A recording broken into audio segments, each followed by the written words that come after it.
Hello tout le monde, bienvenue sur 243 Culture.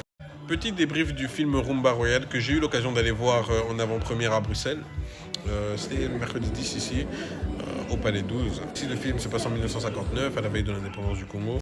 On suit la vie d'un photographe qui s'appelle Daniel, qui à un moment donné a été accusé de meurtre. Et voilà. Non, franchement, concrètement, le film, avec du recul, ça va. Il y a des choses à améliorer, bien évidemment, mais franchement, ça va. Je trouve que les critiques sont beaucoup trop dures avec le film. Moi, personnellement, j'avais pas énormément d'attentes parce que simplement, je me disais que Fally n'est pas un acteur, donc je m'attendais pas à une performance de malade. Mais objectivement, les gars, avec du recul, sincèrement, le film est bien. Hein. Je pense que les gens étaient trop durs avec le film parce que les gens s'attendaient surtout à ce que Fally ait une performance à la Denzel Washington, je pense.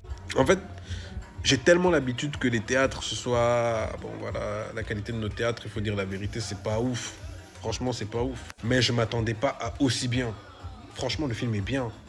Il y a juste un petit bémol qui m'a dérangé dans le film et je pense que vous allez le remarquer directement au bout de 15-20 minutes du film. Vous allez remarquer ce bémol-là.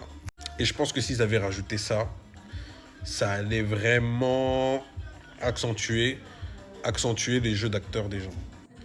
Et objectivement, moi, ce film, je vous le recommande pour deux raisons. Parce que objectivement, sincèrement, on n'a pas de film aussi qualitatif que ça. En allant regarder le film, ça va donner du courage à d'autres producteurs qui, eux aussi, vont vouloir faire des films ou auront beaucoup plus facile à mettre de l'argent sur un film congolais parce qu'ils verront qu'il y a de la visibilité, il y a des gens qui payent pour aller regarder. Et je pense que sur le long terme, si vraiment on est preneur, même si après on peut trouver que le film est nul, hein, mais juste le fait d'avoir payé, d'être parti, ça permettrait que le cinéma congolais puisse exister tout simplement. Objectivement, vous pouvez dire ce que vous voulez, mais on a bien rigolé pendant la séance de film. On a trop rigolé. Personne d'entre vous qui était là à la salle ne peut pas dire qu'il n'a pas rigolé. C'est impossible. T'es un menteur ou une menteuse. Les gars, c'était un chouette moment. On a trop ri. On a trop rigolé.